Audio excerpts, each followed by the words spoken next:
നമ്മുടെ company meetings എന്നുള്ള chapter 5യുടെ last സെഷനാണ് session 67. ഇതിൽ നമ്മുടെ കമ്പനി സെക്രട്ടറിയുടെ മറ്റുള്ള ക്വാളിഫിക്കേഷൻസ് ആണ് പറയുന്നത്. ഈ ക്വാളിഫിക്കേഷൻസിൽ എന്താ വെച്ച് കഴിഞ്ഞാൽ ആൾക്ക് മറ്റുള്ള പല ക്വാളിഫിക്കേഷൻസും അതിലുപരി പ്രത്യേകിച്ചും പേഴ്സണൽ ക്വാളിറ്റീസും ഉണ്ടായിരിക്കണം. കാരണം നല്ല അക്കാഡമിക് ബാക്ക്ഗ്രൗണ്ടും നല്ല ലാംഗ്വേജും അതുപോലെ നല്ല നോളേജ് സെക്രട്ടേറിയൽ വർക്ക് അല്ല കമ്പനി ലോസിലെ നോളേജ് അതൊക്കെ വളരെ ഉള്ളതായിട്ടുള്ളൊരു വ്യക്തിയായിരിക്കണം കമ്പനി സെക്രട്ടറി. അദ്ദേഹത്തിൻ്റെ പേഴ്സണൽ ക്വാളിറ്റി നല്ലതായിരിക്കണം. കാരണം വെച്ച് കഴിഞ്ഞാൽ ഈ കമ്പനി സെക്രട്ടറി എന്ന് പറയുന്ന വ്യക്തി ഒരു അതോറിറ്റി നമ്മുടെ സ്റ്റാഫ് മെമ്പേഴ്സിൻ്റെ അടുത്തും ഷെയർ ഹോൾഡേഴ്സിൻ്റെ അടുത്തും ഔട്ട്സൈഡേഴ്സിൻ്റെ അടുത്തൊക്കെയും ഡീൽ ചെയ്യുന്ന വ്യക്തിയാണ്. അപ്പോൾ അദ്ദേഹത്തിന് ആ നല്ലൊരു അട്രാക്റ്റീവ് പേഴ്സണാലിറ്റി അതുകൊണ്ട് തന്നെ അനിവാര്യമാണ്. അതുപോലെ തന്നെ നല്ലൊരു എഫിഷ്യൻ്റ് അഡ്മിനിസ്ട്രേറ്റർ ആയിരിക്കണം, കമാൻഡിങ് പവർ ഉണ്ടായിരിക്കണം, നല്ല സൗണ്ട് ജഡ്ജ്മെൻറ്റ് ഉള്ള വ്യക്തിയായിരിക്കണം, കോമൺ സെൻസും പെട്ടെന്ന് തന്നെ ഡിസിഷൻ ഉണ്ടാക്കാനുള്ള പവറും ഉള്ള വ്യക്തിയായിരിക്കണം. ഇനി നമ്മുടെ കമ്പനി സെക്രട്ടറി കമ്പനി ലോ അനുസരിച്ച് അപ്പോയിൻറ്റ് ചെയ്യുന്നത് എങ്ങനെയാണെന്ന് വെച്ച് കഴിഞ്ഞാൽ ഇതിലിപ്പം നമ്മളുടെ സെക്ഷൻ 203 അനുസരിച്ച് ഏതൊരു കമ്പനിക്കും അവരുടെ ഈ പറയുന്ന ഹോൾ ടൈം കീ മാനേജർ പേഴ്സൺസിനെ അപ്പോയിൻറ്റ് ചെയ്യാം. അതിൽ മാനേജിങ് ഡയറക്ടേഴ്സ്, അല്ലെങ്കിൽ ചീഫ് എക്സിക്യൂട്ടീവ് ഓഫീസർ, മാനേജർ, ഇവരൊന്നും ഇല്ലെങ്കിൽ ഹോൾ ടൈം ഡയറക്ടർ എന്നുള്ള രീതിയിൽ ഒരു വ്യക്തി, പിന്നെ കമ്പനി സെക്രട്ടറി, അതുപോലെ ചീഫ് ഫിനാൻഷ്യൽ ഓഫീസർ, ഇങ്ങനെയുള്ള കീ പേഴ്സൺസിനെ അവർക്ക് അപ്പോയിൻറ്റ് ചെയ്യാം. അതുപോലെ തന്നെ കമ്പനി സെക്രട്ടറി അല്ലെങ്കിൽ സെക്രട്ടറി എന്ന് ഉദ്ദേശിക്കുന്ന കമ്പനി സെക്രട്ടറി എന്നുള്ള രീതി തന്നെയാണ്. അത് സെക്രട്ടറി എന്ന് പറഞ്ഞാലും കമ്പനി സെക്രട്ടറി എന്ന് പറഞ്ഞാൽ സെയിം സെൻസിൽ തന്നെയാണ് എടുക്കുന്നത്. അത് കമ്പനി സെക്രട്ടറി ആക്ട് 1980 അനുസരിച്ചിട്ട്.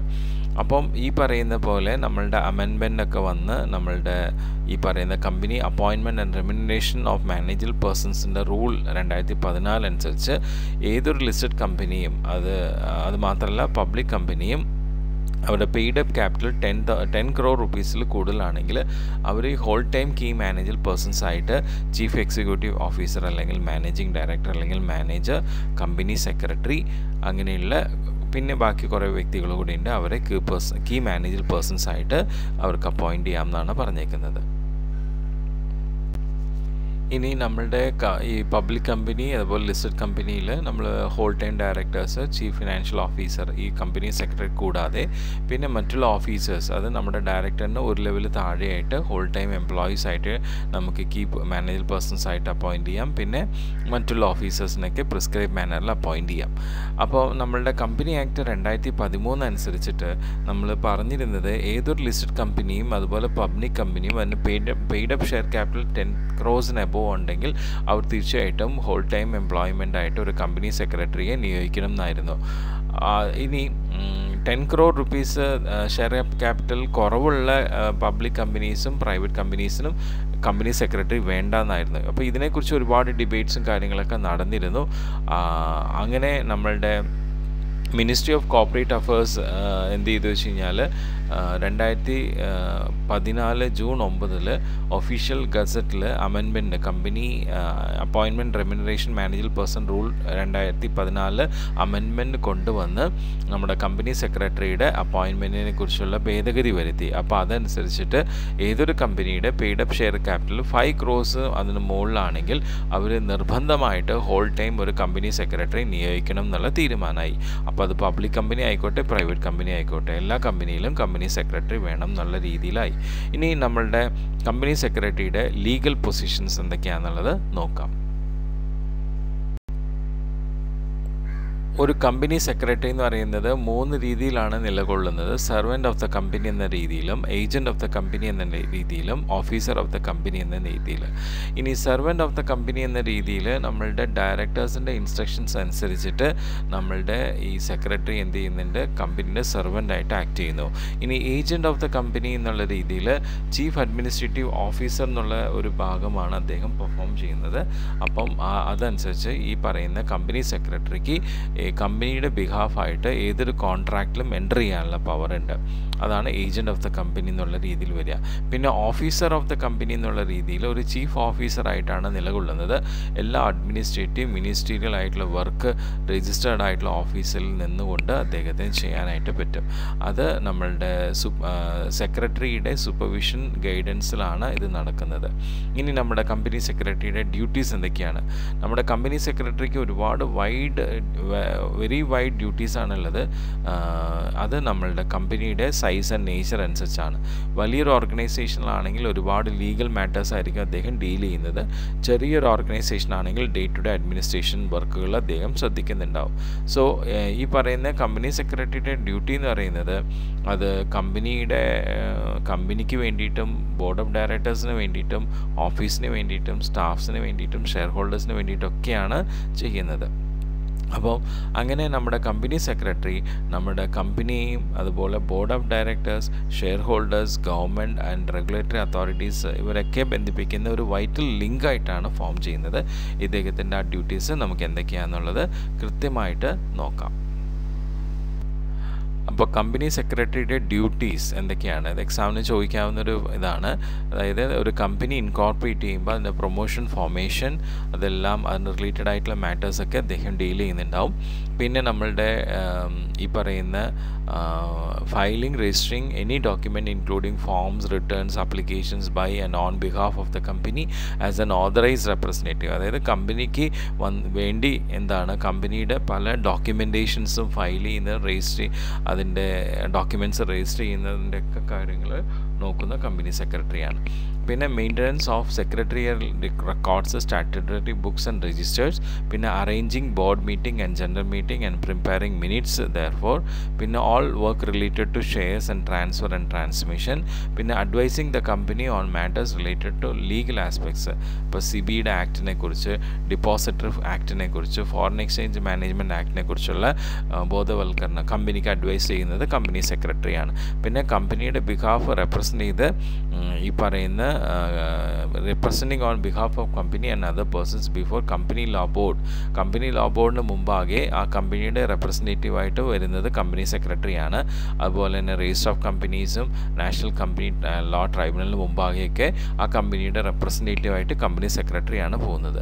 പിന്നെ നമ്മളുടെ കമ്പനിയിൽ നടക്കുന്ന ആർബിട്രേഷൻ, കൺസിലിയേഷൻ സർവീസിൽ അദ്ദേഹം ഉൾപ്പെടുന്നുണ്ടാവും. പിന്നെ ഫിനാൻഷ്യൽ മാർക്കറ്റ് സർവീസിലും ഇദ്ദേഹം ഇൻക്ലൂഡ് ചെയ്യുന്നുണ്ടാവും.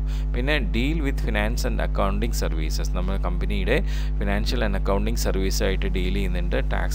ടാക്സേഷൻ സർവീസിൽ ഡീൽ ചെയ്യുന്നുണ്ട്.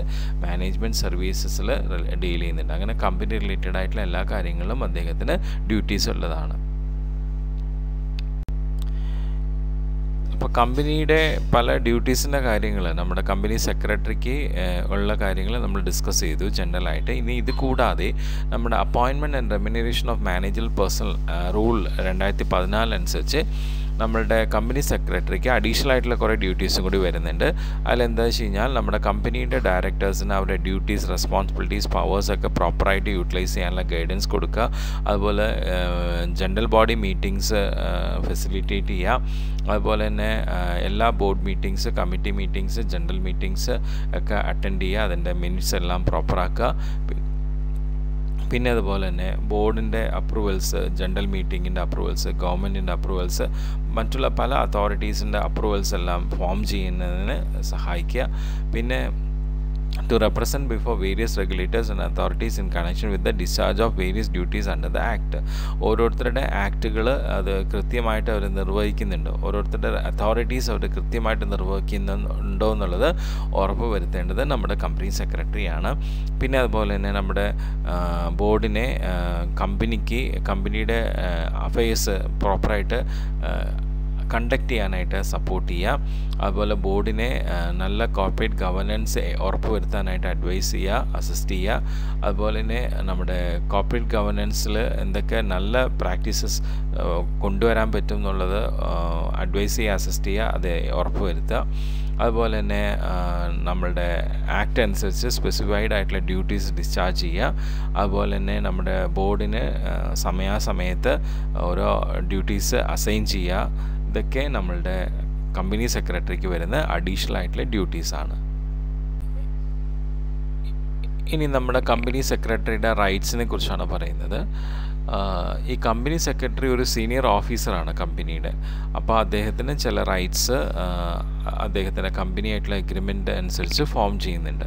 ആ റൈറ്റ്സ് എന്തൊക്കെയാണെന്ന് വെച്ച് കഴിഞ്ഞാൽ, നമ്മളുടെ ഈ പറയുന്ന സബോർഡിനേറ്റ് ആയിട്ടുള്ള പേഴ്സൺസ്, കമ്പനിയുടെ സബോർഡിനേറ്റ് ആയിട്ട് എല്ലാ പേഴ്സൺസിനെയും കൺട്രോൾ ചെയ്യാനും സൂപ്പർവൈസ് ചെയ്യാനും ഡയറക്റ്റ് ചെയ്യാനുള്ള റൈറ്റ് അദ്ദേഹത്തിനുണ്ട്.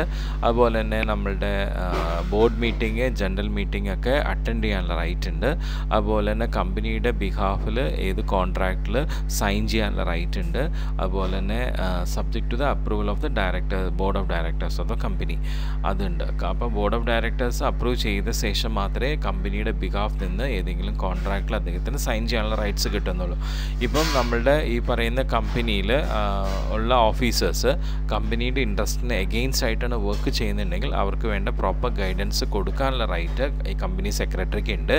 അതുപോലെ തന്നെ he has the right to sign the proceedings of the meetings of the board and general meeting and other document on behalf of the company. കമ്പനിക്ക് വേണ്ടിയിട്ട് കമ്പനിയുടെ ബോർഡ് മീറ്റിങ്ങിൽ പ്രൊസീഡിങ്സ് സൈൻ ചെയ്യാനുള്ള അവകാശമുണ്ട്. സീലില്ലാതെ തന്നെ സൈൻ ചെയ്യാം. പിന്നെ കമ്പനി വൈൻഡപ്പ് ചെയ്യുന്ന സമയത്ത് അദ്ദേഹത്തിൻ്റെ ലീഗൽ ഡ്യൂസ് അദ്ദേഹത്തിന് ക്ലെയിം ചെയ്യാനുള്ള റൈറ്റ് ഉണ്ട് as A preferential creditor of the company. ഇനി കമ്പനി സെക്രട്ടറിയുടെ ലയബിലിറ്റി എന്ന് വെച്ച് കഴിഞ്ഞാൽ, ഇദ്ദേഹം കമ്പനിയുടെ ഒരു ഓഫീസറാണ്, അതുപോലെ ഡയറക്ടറാണ്. അതുകൊണ്ട് അദ്ദേഹം വളരെ നിയമപരമായിട്ടാണ് കാര്യങ്ങളൊക്കെയും ചെയ്യേണ്ടത്. നിയമത്തിന് നിരക്കുന്ന രീതിയിലാണ് കാര്യങ്ങൾ ചെയ്യുന്നത്. അപ്പോൾ അദ്ദേഹം വളരെ സത്യസന്ധമായിട്ടും വളരെ വിശ്വസനീയമായിട്ടാണ് അദ്ദേഹം ഓരോ കാര്യങ്ങളും ചെയ്യേണ്ടത്. അപ്പോൾ അത് എന്തെങ്കിലും അതിൽ വീഴ്ചകൾ വരുത്തി കഴിഞ്ഞാൽ അദ്ദേഹം വ്യക്തിപരമായിട്ട് അതിന് ബാധ്യതയുണ്ടാവും. ക്രിമിനലായിട്ടുള്ള ബാധ്യതയാണ് ഉണ്ടാവുക. അതിൽ അദ്ദേഹത്തിന് പെനാൽറ്റീസും ഫൈനൊക്കെ ഉണ്ടാവാൻ സാധ്യതയുണ്ട്.